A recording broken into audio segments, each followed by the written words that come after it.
तो वही एक और फॉर्म में इक्वेशन ऑफ सर्कल देखते हैं जो कि कॉम्प्लेक्स नंबर में हो सकता था। अभी हमने देखा था ये है k बिलोंग्स टू पॉजिटिव और जीरो।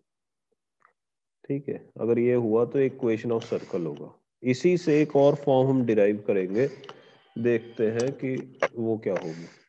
ठीक है, तो अगर मैं इसको स्क्वायर कर देता हूँ, अगर मैं इसको स्क्वायर तो अगर मैं इसको स्क्वायर कर देता हूँ तो ये कुछ इक्वेशन ऐसी होगी। अब इसको खोलते हैं तो जाएगा मॉड ऑफ जेड स्क्वायर, फिर या फिर इसको आप ऐसे भी लिख सकते हो Z minus Z nought into Z minus Z not का बार। ये हमने कहाँ से सीखा था? जब हमने मॉडुलस खोलना सीखा था तब भी ये सीखा था। तो this is going to be Z Z bar plus Z nought into Z nought bar minus Z into Z nought bar is equal to K square. ठीक है जी। अब इसमें देखते हैं कि भाई ये इक्वेशन किस फॉर्म की हम और लिख सकते हैं। ठीक है, तो अब आप इसे देखते हैं तो ये हो जाएगा जेड जेड बार को तो एज इट इज रहने दो। ठीक है, अब जेड इसमें से अगर हम देखें तो क्या मैं कुछ कॉमन निकाल ये मेरे को दिख रहा है कि ये भी एक रियल नंबर है, तो इसे भी अलग छोड़ देते हैं। तो ये हो जाएगा जेड नॉट बार माइनस के स्क्वायर। ठीक है, तो इसको भी अलग छोड़ दिया। अब ये जो दो चीज थी, इसको देखते हैं कि ये कैसे ट्रीट कर सकते हैं। तो इसको मैं लिख सकता हूँ, इसको मैं लिख देता हूँ माइनस ऑफ जेड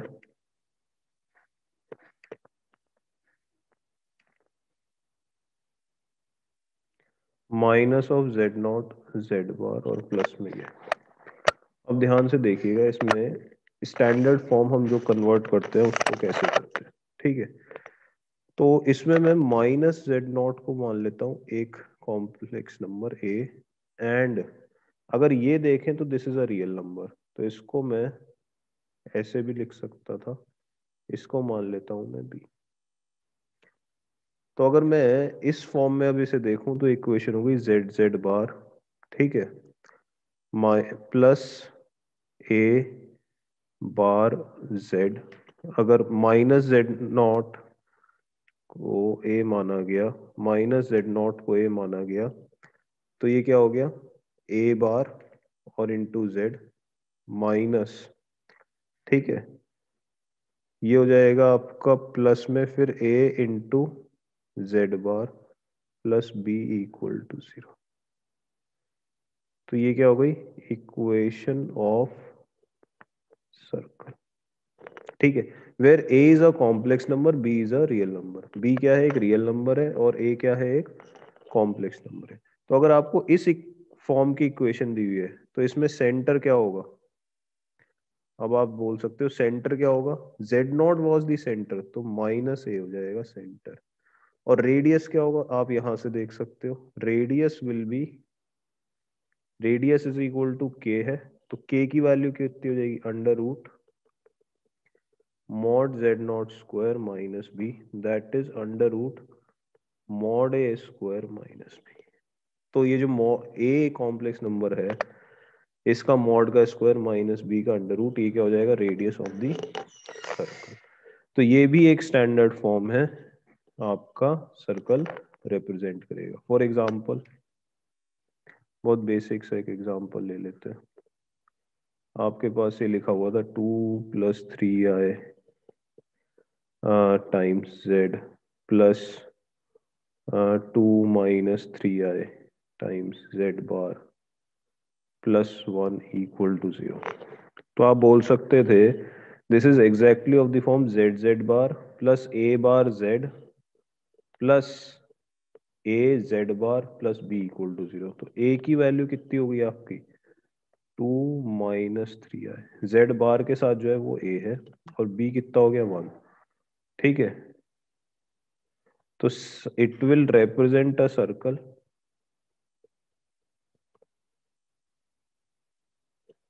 पहली बात, ठीक है जी।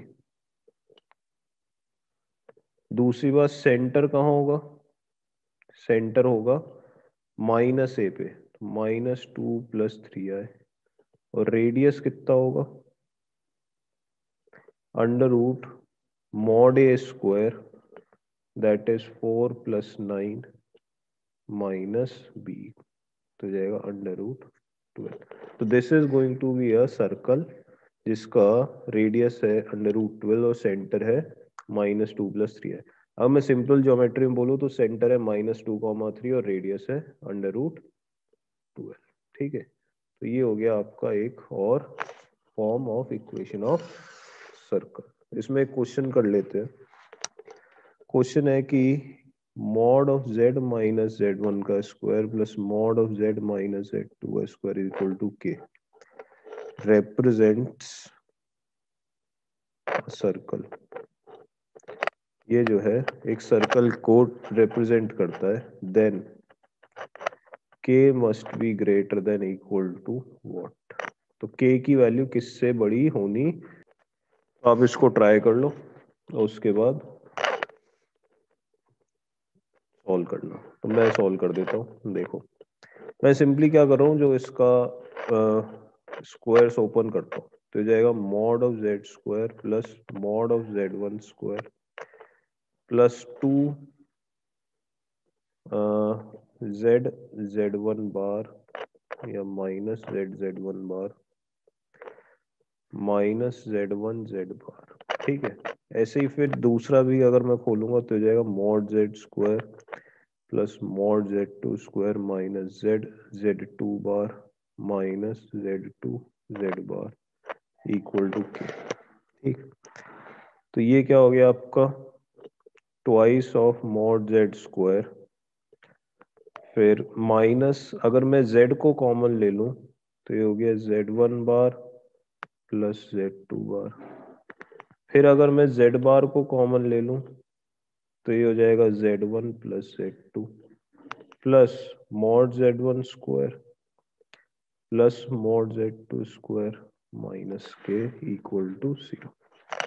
तो ये mod z1² mod z2² ये हो गया। बेसिकली मैंने क्या करा, रियल नंबर्स को सेपरेट आउट कर लिया। अब अगर मैं इसको 2 से डिवाइड कर दूं और z mod z² को मैं ये भी लिख सकता हूँ z बार, तो ये हो गया आपका z1 bar plus z2 bar by 2 minus z bar z1 plus z2 by 2 plus mod of z1² mod of z2² minus k by 2 equal to 0। ठीक है जी, तो ये स्टैंडर्ड सर्कल की इक्वेशन अब मेरे को बनती दिख रही है। ये z बार है, ये z इंटू समथिंग है, ये z बार इंटू समथिंग है और एक ये रियल नंबर है। तो अगर मैं अब कंपेयर करना शुरू करूं तो इसका मतलब मेरे को ये पता है कि z के साथ जो आ रहा होगा वो a बार आ रहा होगा और z बार के साथ जो आ रहा होगा वो a आ रहा होगा। तो बिल्कुल ऐसा ही दिख रहा है। a क्या हो गया आपके लिए? Minus of z1 plus z2। क्यों? अगर a बार देखूंगा तो वो यहाँ पे लिखा हुआ है minus of z1 bar plus z2 bar by 2 और b आपके पास ही लिखा हुआ है। b कितना हो गया?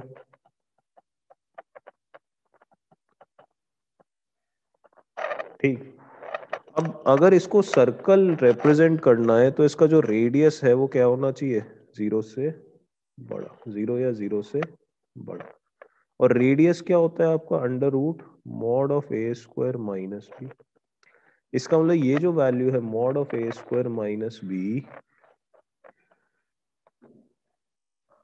ये कैसी होनी चाहिए? 0 या 0 से बड़ी। अगर इसमें सर्कल आना है तो ये वैल्यू 0 या 0 से बड़ी होनी चाहिए। तो बस यही लगा देंगे आप।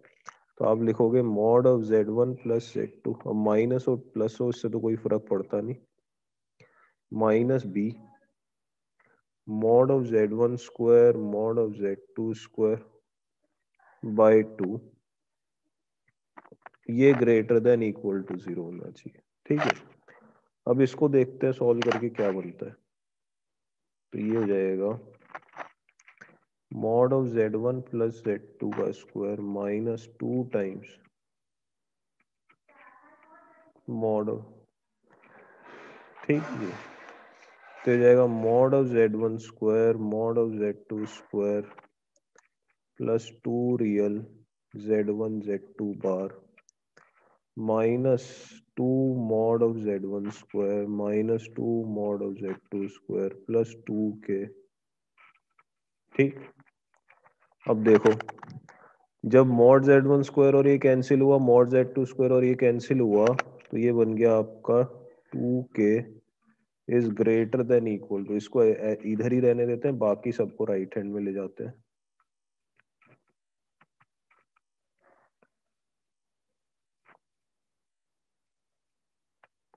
तो ये हो गया ऐसा, इसका मतलब 2k has to be greater than mod of z1 minus z2। This implies k has to be greater than equal to, तो जो k का वैल्यू है वो इससे बड़ा अगर हुआ तो एक सर्कल मिलेगा जिसका रेडियस फाइनाइट होगा, मीन 0 या 0 से बड़ा होगा। तो for what values of k you will get a circle, this equation will represent a circle, k has to be greater than mod half of mod z1 minus z2 का square. ठीक है जी, तो ये हो गया आपका एक और एप्लीकेशन। एक और तरीके से इम्पोर्टेंट, एक और फॉर्मेट में जो आपको सर्कल की इक्वेशन दिखेगी कॉम्प्लेक्स में, वो होगी अपोलोनियन सर्कल। तो पहले अपोलोनियन सर्कल समझ लेते हैं क्या होता है। अपोलोनियन सर्कल क्या कहता है कि भाई अगर कोई भी दो फिक्स पॉइंट्स है ए और बी, और एक कोई मूविंग पॉइंट है P, such that P A by P B is a constant not equal to 1, P A by P B constant है बट 1 नहीं है, then locus of P will lie on a circle, या फिर locus of P will be a circle। ठीक है, इसका एक आपका नॉर्मल थ्योरेटिकल प्रूफ हो सकता है, हम थोड़ा सा ज्योमेट्रिकली इसको देख लेते हैं कि भाई पहले अपोलोनियन सर्कल हम प्रूफ कर लेते हैं। हमने बोला ये दो फिक्स पॉइंट है और कोई भी एक पॉइंट है P such that P A by P B is a constant lambda. ठीक है, तो अगर मैं इसको ए बी को इंटरनली डिवाइड कर दूं,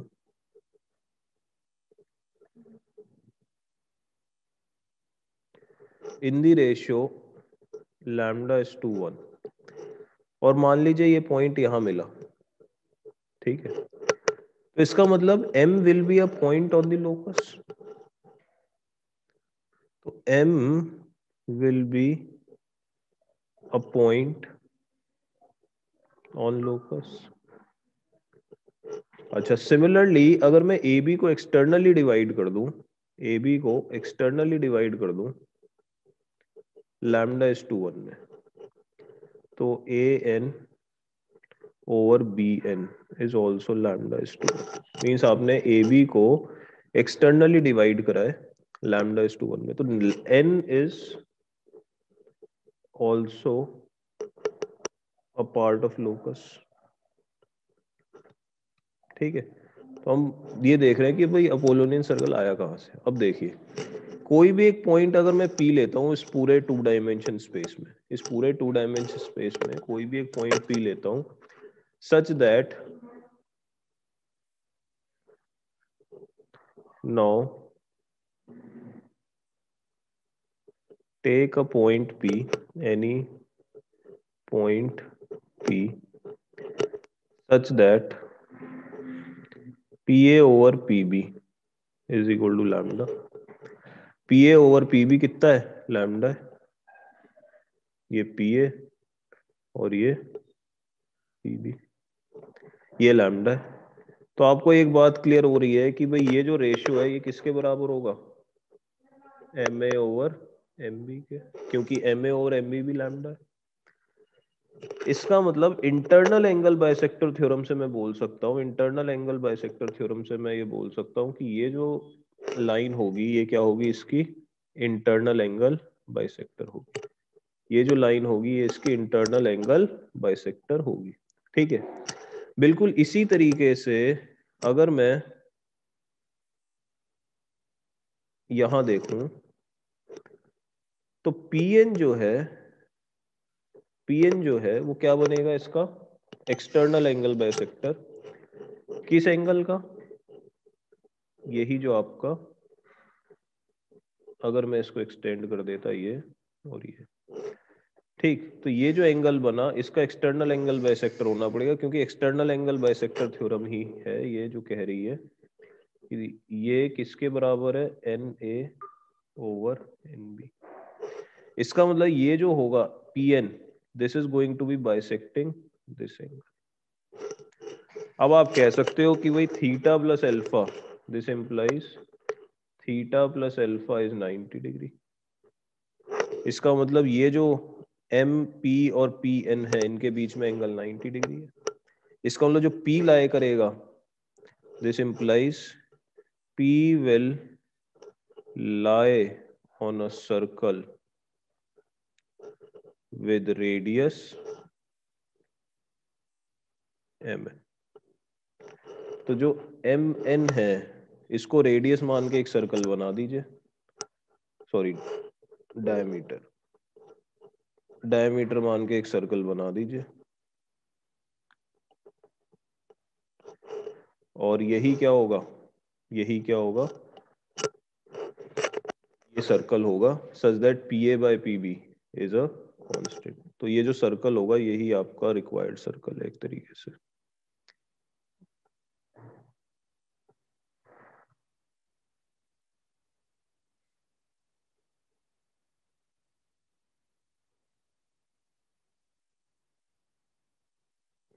तो यही आपका क्या हो गया एक तरीके से रिक्वायर्ड सर्कल।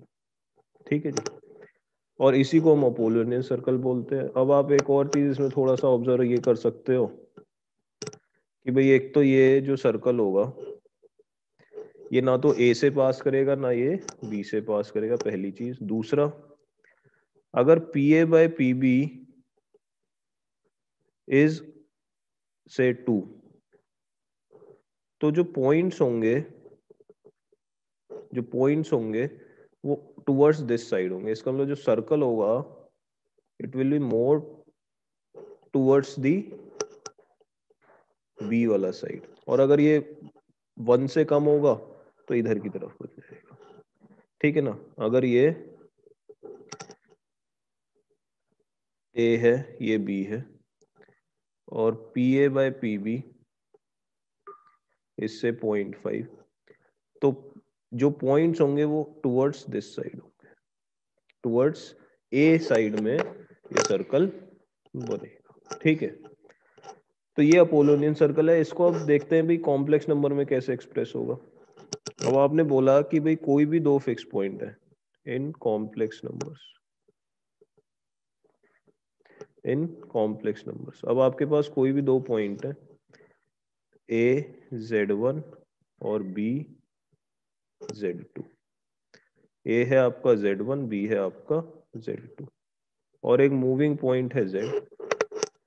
तो ये देगा कि mod of Z minus Z1 ये डिस्टेंस और mod of Z minus Z2 ये कांस्टेंट है, this is not equal to 1।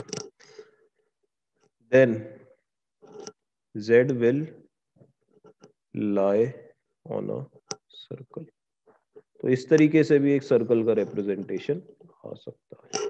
ठीक है, अब इसी में ये भी देख लेते हैं कि भाई अगर ये 1 हुआ तब क्या होगा। तो अब आप क्या कह रहे हो कि भाई अगर पॉइंट है Z1 और Z2 और P पॉइंट है such that mod of Z minus Z1 upon mod of Z minus Z2। ठीक है, दिस इंप्लाइज क्या होगा, mod of Z minus Z1 is Z minus Z2। ठीक, इसका मतलब ये जो डिस्टेंस है और ये जो डिस्टेंस है ये बराबर है, ये जो डिस्टेंस है और ये जो डिस्टेंस है ये बराबर है। अगर ये दोनों डिस्टेंस बराबर हैं, इसका मतलब P must lie on the perpendicular bisector. P must lie on the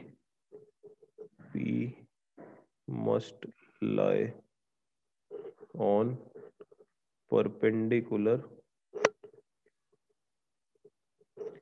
bisector of Z1 and Z2. तो ये अगर 1 हुआ रेशियो तब ऐसा हो जाएगा। तो अगर मैं इसको कंप्लीटली लिख दूं एक बार, तो ये ऐसा हो जाएगा mod of Z minus Z1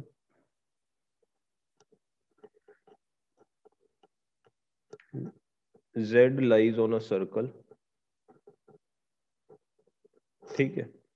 और अगर ये 1 के बराबर हो गया,